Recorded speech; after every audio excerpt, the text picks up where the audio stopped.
ప్రసాద్ రెడ్డి గారు ప్రత్యేక హోదా అంశం మీద పోరాడతామని చెప్పారు జగన్మోహన్ రెడ్డి. కానీ ఇప్పుడు నిజంగానే రాజీ పడిపోయిన పరిస్థితి కనిపిస్తోంది. ఎందుకంటే హోదా ప్రస్తావన ఏదో చేశామన్న పేరుకు తప్ప ఎంపీల రాజీనామాలకి లేకపోతే రాష్ట్రపతి ఎన్నికకి దేనికి ఎందుకు ముడిపెట్టలేదు అనేది ప్రధానమైన ప్రశ్న తెలుగుదేశం వర్గాల నుంచి వస్తుంది కదా. ఋషి గారు, ప్రధానంగా జిఎస్టీ బిల్లు విషయంలో కాంగ్రెస్ పార్టీ మద్దతు ఇచ్చింది కదండి. ఎందుకు అప్పుడు ప్రత్యేక హోదా గురించి కాంగ్రెస్ పార్టీ అడగలేదు? ఇది ప్రతిదానికి ప్రతి అంశం మీద కూడా మనం పెట్టాలనేటువంటి పద్ధతి అనేది సరైన పద్ధతి కాదు ప్రజాస్వామ్య వ్యవస్థలో. అంటే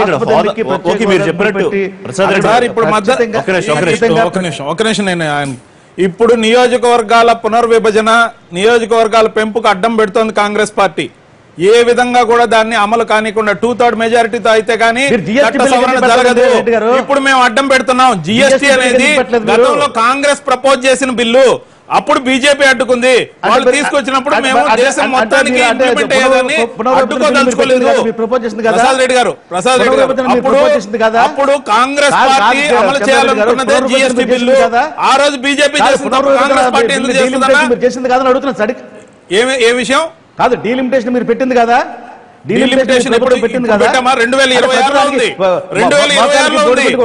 రాజకీయ అవసరాల కోసం ఏదైతే నియోజకవర్గాల పెంపు కోసం ఆంధ్ర తెలంగాణ ముఖ్యమంత్రులు ప్రయత్నిస్తున్నారో ప్రత్యేక హోదా ఇచ్చిన వరకు ఎట్టి పరిస్థితుల్లో నియోజకవర్గాల పెంపు జరగకుండా కాంగ్రెస్ పార్టీ కేంద్ర స్థాయిలో అడ్డు పెడుతున్నాం. అది మా చిత్తశుద్ధి. చూడండి, మీరు నియోజకవర్గాలు ఎలా పెంచుకుంటారో, కాంగ్రెస్ పార్టీని కాదని నియోజకవర్గాలు ఎలా పెంచుకుంటారో అవి ఎలాగో జరగవని తెలిసి మీరు దాని మీద ప్రయత్నం చేసి పడేశారు. ఏంటి ఎలాగో జరగవు? వాళ్ళు అనుకుంటే చేసుకోగలరు, మేము చేయలేము. చూడండి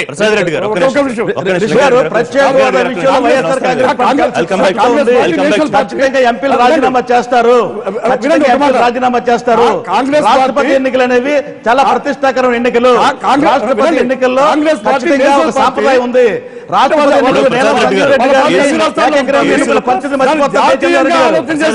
వాళ్ళు మద్దతు ఇస్తే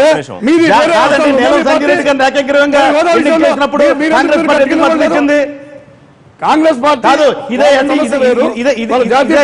లింగారెడ్డి గారు చెప్తున్నారు. ఎర్రనాయుడు గారు మంత్రి కూడా సంగతి మర్చిపోయారా మీరు? కాంగ్రెస్ మద్దతుతో కేంద్రంలో ఎర్రనాయుడు గారు మంత్రి కూడా సంగతి మర్చిపోయారా?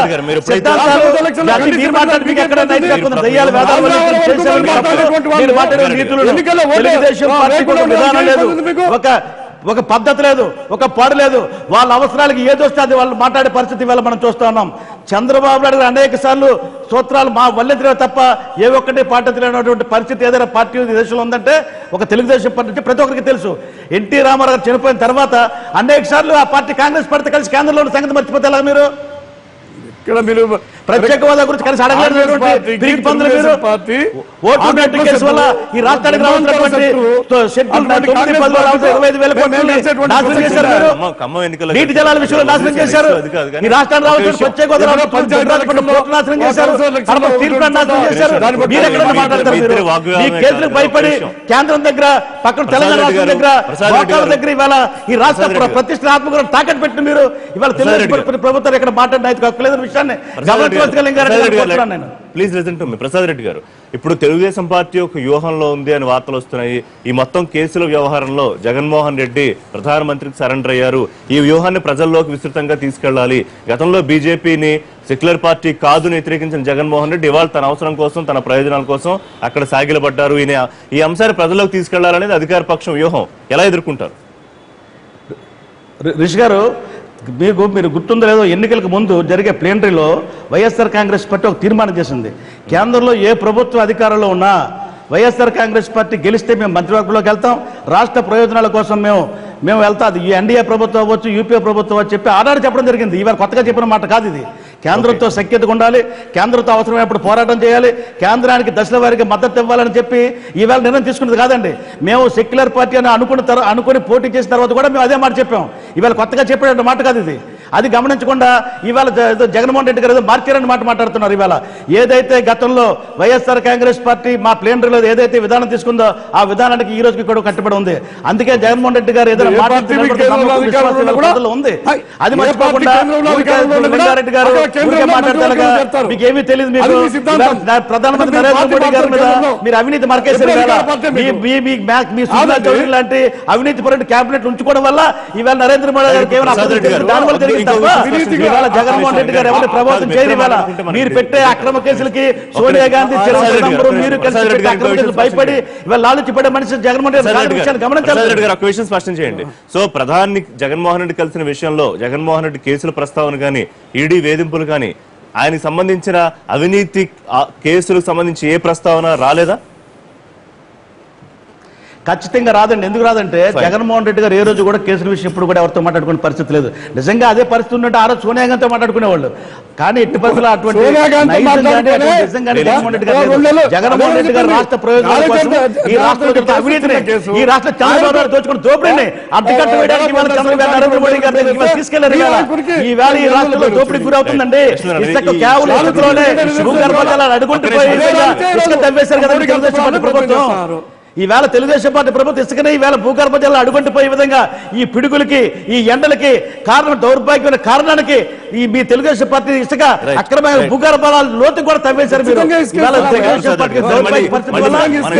దోపిడీ వల్ల మీరు చేసిన అవినీతి వల్ల ఈ రాష్ట్ర సర్వనాశనం అయిపోయింది. ఎంతవరకు సక్సెస్ అయ్యే అవకాశం ఉంటుంది? ప్రజలు కేసులను లేకపోతే అవినీతినో ఇవాళ పట్టించుకునే అవకాశం ఉందా? చంద్రబాబు నాయుడు గారు మాటలు నమ్మే పరిస్థితి లేదండి. ఎందుకంటే చంద్రబాబు నాయుడు గారు వరకు కొన్ని లక్షల ఇది వాస్తవం. కోట్ల అవినీతికి సంబంధించి బుక్ కూడా అక్కడ ఇచ్చారని చెప్పి వార్తలు వస్తున్నాయి. అవినీతి విషయంలో చిన్న గీత పెద్ద గీత అనేటువంటి భావన ప్రజల్లో ఉన్నది. కానీ అవినీతి రహితంగా ఈ రాజకీయ పార్టీలు ప్రధానంగా పాలక పార్టీలు ఉన్నాయనేటువంటిది ఎవరు భావించడం లేదు. అది చర్చనీయాంశం ప్రజల్లో ఎన్నికల సందర్భంలో కూడా పెద్దగా చర్చనీయాంశం కావడం లేదు. ఎందుకంటే డబ్బులు వరదై పారుతూ ఉన్నది. డబ్బులతోనే గెలిచేటువంటి వాతావరణం సృష్టించబడతా ఉంది. అందుకనే పెద్ద నోట్ల రద్దు వచ్చాయనుకోండి. మోడీ గారు ఏ మేరకు దాన్ని అరికడతారనేది చూడాలి. ఎన్నికల సంస్కరణలు ఇవన్నీ కూడా ముడిపడినవి. ఇవాళ నైతికంగా కేసుల్లో ఉన్నారు కాబట్టి జగన్మోహన్ రెడ్డి గారు నైతికంగా బలాన్ని కోల్పోయి ఉన్నారు. దాన్ని ఆసరాగా చేసుకొని మద్దతును రాష్ట్రపతి ఎన్నికల్లో కూడగట్టుకోవడానికి మోడీనే ఈ విధమైనటువంటి ప్రయత్నం చేసి ఉండవచ్చని నేను అనుకుంటున్నాను. ఒకటి, ఎందుకంటే ఎప్పుడైనా సరే రాష్ట్రపతి అభ్యర్థి ఎన్నిక ప్రకటించిన తర్వాత ఆ రాజకీయ పార్టీ అన్ని రాజకీయ పార్టీలకు రాష్ట్రాల దగ్గరికి వెళ్ళి, ఎందుకంటే ప్రాంతీయ పార్టీలు బలంగా ఉన్నాయి, ఆయా రాష్ట్రాల పార్టీ హెడ్ క్వార్టర్లకు వెళ్ళి అభ్యర్థిస్తారు. కానీ ఇక్కడ ఈయన అక్కడే కూర్చొని ఒక్కొక్కరినే ముందు పిలుచుకుంటున్నారు. అంటే ఎవరైతే నైతికంగా ఇబ్బందుల్లో ఉన్నారో కష్టాల్లో ఉన్నారో వాళ్ళను సహజంగానే పిలుస్తానే కాకితో కబురు పంపితే పరిగెడతారు. అలాంటి వాళ్ళలో మొదటగా బహుశా ఈయన్ని ఎంపిక చేసుకొని ఉండవచ్చు. అలాగే అక్కడ డిఎంకే 2 ఫ్యాక్షన్స్ కూడా చూసాం మనం. ఏ విధంగా వాళ్ళిద్దరిని ఏకం చేసేటువంటి ప్రయత్నం తమ్మిదోరైనా ఏ విధంగా ఉపయోగించుకున్నాడు. ఇవన్నీ నేను అనుకుంటున్నది రాష్ట్రపతి ఎన్నికల్లో మాకు ఇక డోకా లేదనేటువంటి ఒక బలమైనటువంటి వాతావరణాన్ని సృష్టించి తనకిష్టం వచ్చినటువంటి క్యాండిడేట్ని పెట్టి గెలిపించుకోవడానికి బీజేపీ ప్రధానంగా మోడీ చేస్తున్నటువంటి ప్రయత్నాల్లో భాగం. దాన్ని అర్థం చేసుకోకుండా, లోతుగా ఉన్నటువంటి వాటిని అర్థం చేసుకోకుండా ఇవాళ రాజకీయ పార్టీలు తమకు తాము ఆత్మహత్య సదృశ్యంలోకి వెళ్ళిపోతున్నటువంటి ఇది కూడా చూస్తున్నాం. వేరే దారి లేదనా? ఇంకా తప్పని పరిస్థితి సృష్టించబడుతున్నదని అనుకుంటున్నాం. దీనివల్ల యాతావాత జరిగేది ఏంటంటే విభజన తర్వాత కష్టాల్లో నష్టాల్లో ఆర్థికంగా ఇబ్బందుల్లో ఉన్నటువంటి ఆంధ్రప్రదేశ్ అలాగే రాష్ట్ర ప్రజలు నష్టపోతున్నారు. ఇవాళ రైల్వే జోన్ లేదు, కడప ఉక్కు ఫ్యాక్టరీ లేదు, ప్రత్యేక హోదా రాదు, పోలవరం 16,000 కోట్ల రూపాయల్లో 8,000 కోట్ల కోత విధించి 8,000 ప్రాతిపదికపైనే రుణాన్ని నాబార్డు నుంచి ఏర్పాటు చేస్తారు. 42,000 40,000 పెరిగిన వ్యయాన్ని అంచనాలో తీసుకోరు. లేకపోతే దుర్గరాజపట్నం ఫీజిబిలిటీ లేదన్నారు. రామాయపట్నం ఉన్నది, దాన్ని టేకప్ చేయొచ్చు. లేకపోతే వెనుకబడినటువంటి ప్రాంతాల అభివృద్ధి పథకం అన్నారు. 150 కోట్లు లేకపోతే 50 కోట్లు జిల్లాకి ఇస్తామని చేతులు తెలుపుకుంటారు. ఈ అనేక సమస్యలుంటే విభజన చట్టంలో ఉన్నటువంటి పేర్కొన్న అంశాలను అమలు చేయాలి. ప్రత్యేక తరగతి హోదా లాంటి వాటిని తొలగించిన తర్వాత అటకెక్కించిన తర్వాత మీరు చేసింది ఏంటి అని నిలయాల్సినటువంటి లక్ష్మీనారాయణ గారు చెప్పినట్టు మీరు ఎన్నాళ్ళు అధికార పక్షాన్ని ఏదైతే విమర్శించారో ఈ ప్రయోజనాలన్నీ తన కోసం తాకట్టు పెట్టారని ఇవాళ ప్రతిపక్షం కూడా తప్పని పరిస్థితుల్లో అదే పని చేయాల్సి వస్తుందా? ఋషి గారు ప్రధానమంత్రి గారిని కలిసిన వెంటనే అవన్నీ తాకట్టు పెట్టారు మీరు ఎందుకు అనుకోవాలి? ప్రధానమంత్రి గారితో స్పష్టంగా జగన్మోహన్ రెడ్డి గారు ప్రత్యేక హోదా విషయంలో గట్టిగా అడిగారు. సార్ ఈ ప్రత్యేక హోదా ఇవ్వకపోతే ఆంధ్ర రాష్ట్ర ప్రభుత్వం చాలా ఇబ్బందులు పడుతుందని మాట చెప్పారు. విభజన చట్టం ఉన్న ప్రతి అంశాన్ని కూడా కోరారు. ఇవాళ చంద్రబాబు నాయుడు గారు విభజన చట్టం ఉన్న ఏ అంశాన్ని తీసుకురాలేకపోయిన పరిస్థితి ఉంది కాబట్టి ఇవాళ జగన్మోహన్ రెడ్డి గారు ఇవాళ దుగ్గరాజపట్నం విషయంలో కానివ్వండి, కడప విషయంలో కానివ్వండి, ఉత్తరాంధ్ర రాయలసీమ వెనకబడి విషయంలో కానివ్వండి, పోలవరం ప్రాజెక్టు విషయంలో కూడా మొట్టమొదటి నుంచి వ్యతిరేకిస్తున్నారు. కేంద్రమే కట్టి ఉంటే 40,000 కేవలం 16,000 కోట్ల రూపాయలు దోచుకుందన్న ఉద్దేశంతో ఇవాళ చంద్రబాబు నాయుడు గారు మాకు ఇచ్చిన పోలవరం ప్రాజెక్ట్ తీసుకుని ఇవాళ అందులో దోపిడీకి గురి చేసే పరిస్థితి ఉంది. ఇవాళ ఈ రాష్ట్రం దోపిడీకి గురవుతుంది, ఈ రాష్ట్రం పెద్ద అవినీతి కూలిపోతున్న సంగతి ఇవాళ అనేక సర్వేలు చెప్తున్నాయి. ప్రపంచవ్యాప్తంగా ఏ సర్వేలు చూసినా ఆంధ్రప్రదేశ్ రాష్ట్రం ఎంత ఘోరంగా అవినీతిలో ఉందన్నది మనకు కనబడుతుంది. మీకు ఉదాహరణ చెప్తాను ఋషి గారు, విశాఖపట్నంలో కలెక్టర్ గారు ఒక ప్రకటన చేశారు. కేవలం 8 నెలల కాలంలోనే రికార్డు ట్యాంపరింగ్ ద్వారా 2,000 కోట్ల రూపాయలు విలువైన భూముల్ని ఇవాళ ఆస్తులు ట్యాంపరింగ్ చేశారని చెప్పి విశాఖపట్నం జిల్లా కలెక్టర్ అధికారిక ప్రకటించిన పరిస్థితి మనం చూస్తున్నాం. తెలుగుదేశం పార్టీ మంత్రులు ఎమ్మెల్యేలు అని చెప్పి తిరుగుతున్న పరిస్థితి ఇవాళ అందరికీ తెలిసిన విషయమే. మరి ఇంకా అని మాట్లాడుతున్నారు, సస్పెండ్ చేశారు. నేను అడుగుతున్నా ఇప్పుడు బయటేస్తారు అది గుర్తుపెట్టుకోండి. 8 నెలల కాలంలో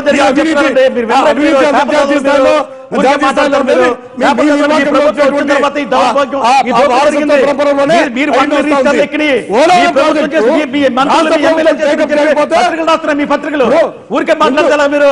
వినండి, పోలవరం ప్రాజెక్టు ముందు రాష్ట్ర ప్రభుత్వం డబ్బులు ఖర్చు పెట్టి 4,000 కోట్లు దోచుకోవడం కోసం 15,000 కోట్ల రూపాయలు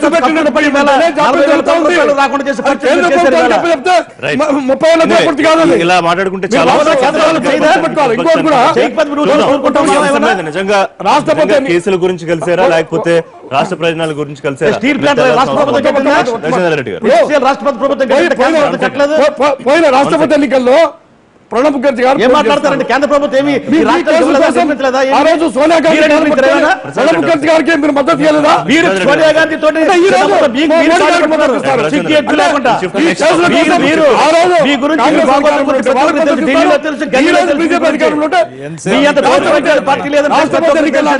ఎన్టీ రామారావు చంపారు.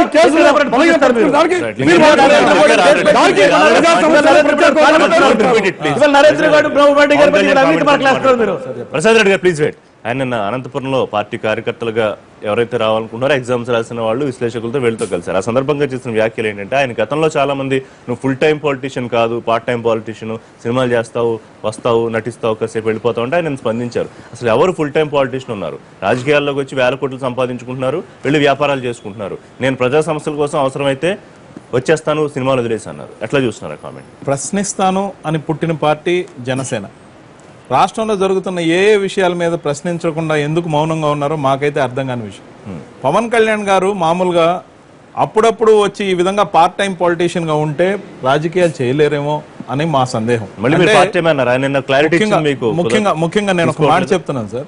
ఈ రోజు అనంతపూర్కి సంబంధించిన వాళ్ళని హైదరాబాద్కి పిలిపించుకుని మాట్లాడారు. ఒక 150 మందిని అప్లికేషన్లు పెట్టుకున్న వాళ్ళని ఏది కార్యకర్తలుగా వాళ్ళని తీసుకోవాలన్నా వద్దా అనే పరిశీలన కోసం. తన దగ్గర టైం లేదు, తన దగ్గర సమస్యల పట్ల పూర్తి నిబద్ధతతో పోరాడే తనం కూడా కనపడలేదు. గత 3 సంవత్సరాల నుంచి ఈ సిట్టింగ్ అలయన్స్ ఏదైతే ఉండిందో దాంట్లోంచి వేరుపడ్డట్టుగా కనపడుతున్నప్పటికీ పరిపాలిస్తున్న తెలుగుదేశం పార్టీని ఒక్క ప్రశ్న కూడా అడగరు. ఏదైనా ఇస్తే సూచన రూపంలో ఇస్తారు. ముఖ్యమంత్రి గారిని నిలదీయాల్సిన సమయంలో కూడా నిలదీయరు.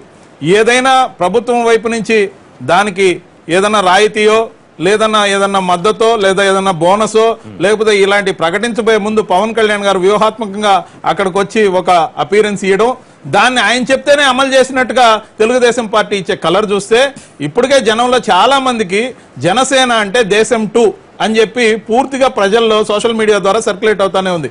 దేశం 2 పార్టీగా పవన్ కళ్యాణ్ పార్టీ ఉండదలుచుకుందా? నిజంగా ప్రజల పక్షాన పోరాడదలుచుకుందా? ఒక్క విషయం స్పష్టం చేయాల్సిన అవసరం ఉంది. ముందే చెప్పినట్టు 175 నియోజకవర్గాలు మేము పోటీ చేస్తా ఉన్నారు. మీరు ముఖ్యమంత్రి అభ్యర్థి అని అడుగుతా ఉన్నాం పవన్ కళ్యాణ్ గారిని. మేము ఎందుకు అడుగుతున్నామంటే ఆయన పార్టీకి ఆయన అధినేత కాబట్టి. ముఖ్యంగా 175 నియోజకవర్గాలు పోటీ చేసేదానికి మీ దగ్గర ఉన్న కార్యవర్గం ఏంది, కార్యకర్తలు ఏంది, మీ సభ్యత్వం ఏంది, అసలు మీ అజెండా ఏంది, మీ అసలు మొత్తానికి ఐడియాలజీ ఏంటి? Right. అంటే ప్రశ్నించడం కోసమే పుట్టామని చెప్పే మీరు అసలు ఈ రోజు వరకు ప్రశ్నించింది ఏంది? అసలు ప్రశ్నించాల్సిన ముఖ్యమంత్రిని ఏ విషయం మీద మీరు సూటిగా నిలదీశారు? ఎంతసేపు బీజేపీని నిలదీయటం, బీజేపీకి వ్యతిరేకంగా ఒక్క నిమిషం సార్, బీజేపీకి వ్యతిరేకంగా తెలుగుదేశం మాట్లాడలేని క్రమంలో పవన్ కళ్యాణ్ ద్వారా ప్రశ్నింపజేయడం, బీజేపీని నిలదీయడం, అక్కడ కూడా అండర్స్టాండింగ్. దాని తర్వాత ఏదైనా కాపు సామాజిక వర్గం ఓట్లుంటే అవి తెలుగుదేశం ఎటు దూరంగా వెళ్తున్నాయి కాబట్టి వాటిని తను లాక్కోవడం, ఈ రెండు కారణాలతో తెలుగుదేశం స్పాన్సర్ గా వ్యవహరిస్తూ జనసేన పార్టీని పోషిస్తోందనేది కాంగ్రెస్ పార్టీ ఆరోపణ. చెప్పడం మనం స్వాగతిద్దామండి. ఆయన పూర్తి రాజకీయాల్లోకి రావాలని మనం స్వాగతిద్దాం. కానీ ఆయన పూర్తిగా రాజకీయాల్లోకి రాకుండా, ఫుల్ టైం రాజకీయాల్లో రాకుండా ఉన్న వాళ్ళ మీద ఏదో బుర్ర జల్లేటటువంటి నెప కరెక్ట్ కాదు. ఒకవేళ నిజంగా మీరు అన్నమాట నిజమైతే చంద్రబాబు నాయుడు గారికి వర్తిస్తుందా లేదా చెప్పాలి. చంద్రబాబు నాయుడు గారికి, సుజనా చౌదరి గారికి, గంటా శ్రీనివాసరావు గారికి, నారాయణ గారికి, ఇవాళ తెలుగుదేశం పార్టీలో ఉన్న పార్లమెంట్ సభ్యులు కానీ మంత్రులు కానీ దాదాపు 190% మంది వ్యాపారస్తులు ఉన్న పరిస్థితి మనకు తెలుసు. ఇది వాళ్ళని ఉద్దేశించి మాట్లాడారా లేకపోతే ఎవరిని ఉద్దేశించి మాట్లాడారు ఖచ్చితంగా క్లారిటీ ఇవ్వాలి. అలాగే పవన్ కళ్యాణ్ గారు ప్రశ్నిస్తామని చెప్పినటువంటి పార్టీ ఇవాళ ప్రశ్నించకుండా తెలుగుదేశం పార్టీ కోసం అనుకూలంగా వ్యవహరించే విధంగా మాత్రం ఉన్నారని, చంద్రబాబు నాయుడు చెప్పు చేతులు నడుస్తున్నారనేది ఏదైతే జయచంద్ర రెడ్డి గారు చెప్తున్న మాట 100% వాస్తవం అనేది ప్రజలు కూడా గమనిస్తున్నారన్నమాట. దాని నుంచి దూరం పడాలి పవన్ కళ్యాణ్. ఎందుకంటే పవన్ కళ్యాణ్ గారు ఒక మంచి ఉద్దేశంతో రాజకీయాలు రావడం మేము కూడా స్వాగతిస్తున్నాం. అంతేకాని చంద్రబాబు నాయుడు గారికి భజన చేయడం అనేది కరెక్ట్ కాదు. చంద్రబాబు నాయుడు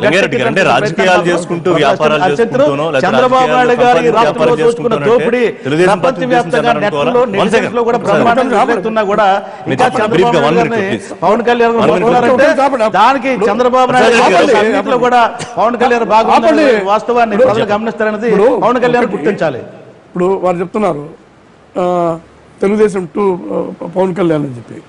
ఇప్పుడు మన ఎన్నికల్లో మాకు మద్దతు ఇచ్చినటువంటి మాట వాస్తవం. మాకు మద్దతు ఇవ్వడంతో పాటు బీజేపీ కూడా మద్దతు ఇచ్చినారనేటువంటి విషయం వాళ్ళు మర్చిపోకూడదు. ప్రధానమంత్రి గారు కూడా పవన్ కళ్యాణ్ గారికి కాబట్టి ఇక్కడ ఏమవుతుందంటే రాజకీయాల్లో ఇప్పుడు నేను 10 ఏళ్ళు అడ్వకేట్గా ప్రాక్టీస్ చేస్తున్నాను, కుదరలేదు. ప్రాక్టీస్కు రాజకీయాలకు కుదరలేక వదిలేస్తాను. అంటే ఒక ఇంట్లో ఏమవుతా ఉందంటే, ఒక ఇంట్లో ఒక నియోజకవర్గ స్థాయి నాయకుడు ఉన్నా, జిల్లా స్థాయి నాయకుడు ఉన్నా, ఇంట్లో ఒకరు కాదు, అన్నలు తమ్ముళ్ళు కుటుంబ సభ్యులంతా కూడా రాజకీయంలో పనిచేస్తే కానీ అది తీరే సమస్య కాదన్నమాట. పవన్ కళ్యాణ్ గారు ఎందుకంటే ఆయన సినిమా ఫీల్డ్లో ఒక ఉచ్చ స్థాయిలో ఉన్నారు హీరోగా, పూర్తి స్థాయిలో దాన్ని వదులుకుంటారా అనేది నమ్మకం లేదు. ఎందుకంటే పూర్తి స్థాయిలో వదులుకునేటప్పటికీ ఆయన ముఖ్యమంత్రిలో ఇంకోటో అయ్యే పరిస్థితిలో ఉండాలా, ఉంటే తప్ప ఎవరు ఆయన కాదు ఎందుకోసం 175 నియోజకవర్గాల్లో పోటీ చేయాలనుకుంటున్నారన్నా? అంటే గేమ్ స్పాయిలర్ గా మీకోసం అనుకూలంగా పోటీ చేయాలనుకుంటున్నారా? 175 నియోజకవర్గాల్లో గేమ్ స్పాయిలర్ గా పనిచేయాలనుకుంటున్నారా? అంటే మీకున్న నెగటివ్ ఓట్ ని తీసేయడం కోసం దేశం 2 గా పనిచేయించుకోవాలనుకుంటున్నారా మీరు? చిరంజీవి గారు అవతల వైపు 9 సంవత్సరాలు సినీ పరిశ్రమలో చేసి కాంగ్రెస్ పార్టీలో పనిచేస్తున్నారు. ఇట్లా మాట్లాడితే పూర్తి స్థాయి రాజకీయ ఇక్కడ మేము ఒకటే అంటున్నాము. ఇప్పుడు తెలుగుదేశం పార్టీ బీజేపీతో బతకడం లేదు, పవన్ కళ్యాణ్తో బతకడం లేదు, ఇంకా ఎవరితో కూడా బతకడం లేదు. ఒకటి గుర్తుపెట్టుకోండి, స్వతంత్రమైనటువంటి పార్టీ కాకపోతే ఎన్నికల్లో కొన్ని పద్ధతులు బట్టి పరిస్థితులు బట్టి అంతేగాని ఒక మాట చెప్తున్నాను. పవన్ కళ్యాణ్ గారు అంతపురం పోటీ చేసినా, గోచోటి నుంచి పోటీ చేసినా, 175 సీట్లు పోటీ చేసినా కూడా అభ్యంతరం లేదు. కానీ ఆయన పోటీ పెట్టే దాని వల్ల అవినీతి పార్టీలో, అక్రమైనటువంటి పార్టీలో, ఈ రాష్ట్రానికి ద్రోహం చేసేటువంటి పార్టీలో, అడ్డుకునేటువంటి వ్యక్తులకు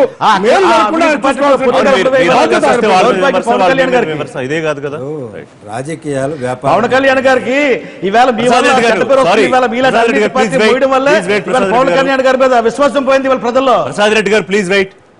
రాజకీయాలు వ్యాపారం అయిపోయినాయి. పవన్ కళ్యాణ్ గారి వ్యాఖ్యలు దాన్ని ప్రతిబింబిస్తున్నాయి, అది వాస్తవం కూడా. కానీ అదే సందర్భంలో రాజకీయ పార్టీల్లో వర్గీకరణ ఉన్నది. ఉద్యమాల ప్రాతిపదిక పైన, ప్రజా సమస్యలపైన మమేకమై ఉద్యమాలు చేస్తూ రాజకీయ పార్టీలుగా మనుగడ సాగిస్తున్న వామపక్షాలు ఉన్నాయి. అందులో ఒకరో ఇద్దరు వ్యాపారాలు చేసేవాళ్ళు, వృత్తులు చేసుకునే వాళ్ళు ఉంటే ఉండవచ్చు, మిగిలిన పార్టీలాగా కాదు. అందువల్ల ఈరోజు తన వృత్తిని వదులుకొని నేను వస్తాను పూర్తికాలం రాజకీయ నాయకుడిగా అనేది మంచిదే, స్వాగతించాలి. పూర్తికాలం రాజకీయ నాయకుడిగా ఉండడం అంటే ప్రజల మధ్యలో ఉండి ప్రజా సమస్యలకు స్పందించి నిరంతరం రాజకీయ పార్టీగా మనుగడ సాగించాలి. వాస్తవానికి ఇప్పటి వరకు ఆయన ఆ పూర్తి స్థాయి రాజకీయ పార్టీగా ఎదగలేదు. రెండోది అపాయింట్మెంట్స్కి సంబంధించి కూడా ఎగ్జామినేషన్స్ పెట్టడం ఇటువంటి పద్ధతి కాదు. ఉద్యమాల ద్వారా ప్రజల మధ్య నుంచి రావాలి కార్యకర్తలు ఏ రాజకీయ పార్టీకైనా. ఈరోజు ఆయన చేస్తున్నటువంటి కార్యక్రమాలు అస్సలు లేవా? ప్రజలు అతని దగ్గరికి వెళ్తున్నారు, స్పందిస్తున్నారు, గవర్నమెంట్ దాని మీద స్పందిస్తున్నది. దాన్ని మనం తృణీకార భావంతో చూడడం మంచిది కాదు. రాజకీయాలు వ్యాపారమయమైనవి అనేటువంటి సందేశాన్ని ఆయన ఇవ్వదలుచుకున్నారు, దాన్ని స్వాగతించాలి.